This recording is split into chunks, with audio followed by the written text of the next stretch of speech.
Bonjour tout le monde. Je vais vous présenter aujourd'hui Alert Covid-19-NE, une plateforme électronique mise en place pour la surveillance de Covid-19 au Niger. D'abord, quelques chiffres sur le Covid-19 au Niger. À ce jour, au début septembre, le Niger enregistre 1177 cas de Covid-19 avec 69 décès. Assez tôt, au début de la pandémie, le ministère de la Santé au Niger avait mis en place plusieurs mesures pour contrer la pandémie, notamment le renforcement de la surveillance aux aéroports et d'autres points d'entrée, la mise en place d'un numéro vert pour que les individus dans la communauté puissent appeler, soit pour signaler des cas de Covid-19, soit alors pour avoir des informations sur la maladie. Le ministère de la Santé a aussi mis en place une commission dédiée pour lutter contre la pandémie. Ce numéro vert mis en place au SAMU constituait le pilier principal de la surveillance communautaire de Covid-19 au Niger. Les individus dans la communauté étaient appelés à rentrer en contact avec ce numéro pour soit déclarer des cas de Covid, soit avoir des informations sur la maladie. Ces appels, une fois reçus au SAMU, étaient notés sur des feuilles papier par les agents du SAMU. Et puis, en fin de journée, un agent du SAMU faisait le résumé et envoyait par message textuel à la cellule d'alerte. Et à noter, cette cellule d'alerte fait partie de la commission de la riposte au Covid mis en place au début. Ce mode de fonctionnement manuel avait pas mal d'inconvénients, à savoir la collecte des données était complètement non structurée. Aussi, les délais entre le survenu d'une alerte et l'investigation effective étaient assez longs et pouvaient être de l'ordre de quelques jours. Il y avait aussi pas mal de pertes de données dues au message texte. Il n'y avait, rien de mis en place pour garantir la sécurité et la confidentialité des données. Il était impossible d'assurer l'effectivité et l'exhaustivité des investigations de toutes les alertes. Et il n'était pas aussi possible d'avoir facilement une idée de la situation globale sur l'étendue du territoire national. Et avec la décentralisation qui était prévue, ce système n'allait pas être passé facilement à l'échelle. C'est dans cette optique que le ministère de la Santé, à travers la commission de la riposte, est rentré en contact avec Epicentre pour aider à améliorer ce système de surveillance. Il faut noter que Epicentre est installé au Niger depuis un peu plus de 10 ans et travaille sur plusieurs domaines de santé publique en collaboration avec le ministère de la Santé, avec le CERMES, avec certaines universités et d'autres partenaires et organisations internationaux. Epicentre s'est donc mis ensemble avec plusieurs autres partenaires, la fondation MSF qui a financé ce projet, avec un groupe de développeurs venant de Medic Mobile et de Google pour développer l'outil Alert Covid-19 Niger. Cet outil permet aux agents de SAMU de collecter les données de manière structurée. Ça permet à la cellule d'alerte de valider des alertes et de les assigner aux investigateurs pour investigation. Et ça permet justement aux investigateurs de descendre sur le terrain, de mener à bien les investigations et éventuellement de prélever des cas suspects. Les investigateurs peuvent aussi, à travers cette plateforme, énumérer les contacts des cas suspects.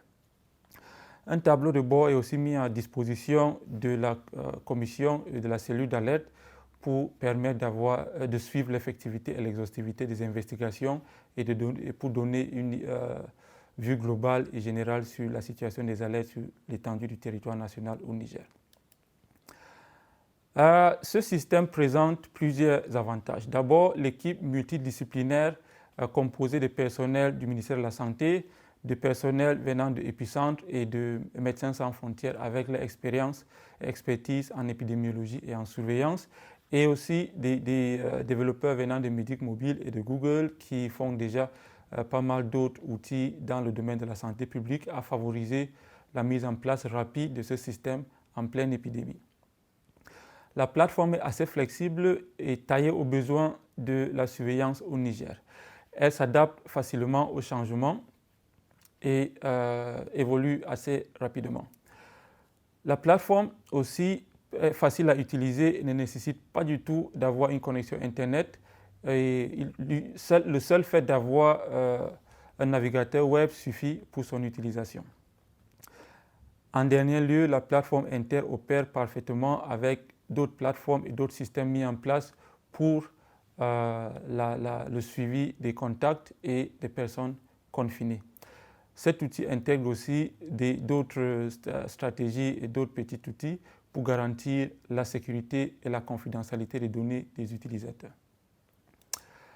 En termes d'indicateurs, la complétude des données, depuis sa mise en place, depuis le début de l'utilisation de cette plateforme, le 28 avril 2020, on a déjà eu toutes les alertes qui ont été reçues à travers le SAMU ont été gérées via cette plateforme, avec 97% de celles-ci effectivement investiguées et une bonne partie de celles-ci prélevées. En termes de promptitude, la plupart des alertes qui étaient reçues étaient investiguées dans les 2 jours et une fois investiguée, l'information était renseignée et devenait disponible dans la plateforme dans la journée. En termes de couverture, plus de 80% des alertes qui ont été reçues de partout et dans toutes les régions au Niger ont été gérées à travers cette plateforme. Nous pouvons citer néanmoins quelques difficultés rencontrées, la première étant la fidélisation des utilisateurs, qui était assez difficile au début, mais après quelques séances de formation et de sensibilisation à distance, nous avons réussi à améliorer l'acceptabilité des utilisateurs.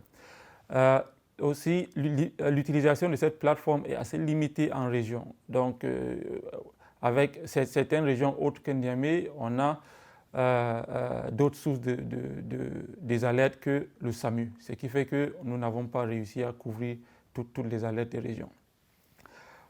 Aussi, certaines fonctionnalités qui ont été mises en place dans ce système restent à utiliser. Donc, nous n'avons pas réussi à mettre en utilisation tout ce que nous avons prévu.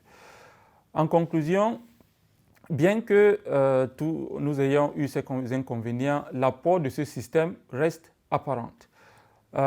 Il montre justement l'effectivité ou sa mise en place effective montre la nécessité de poursuivre avec l'amélioration des systèmes de santé, des systèmes de surveillance dans des pays tels que le Niger pour que ces systèmes soient beaucoup plus préparés et à identifier de manière très précoce les épidémies et surtout à améliorer la promptitude de la réponse.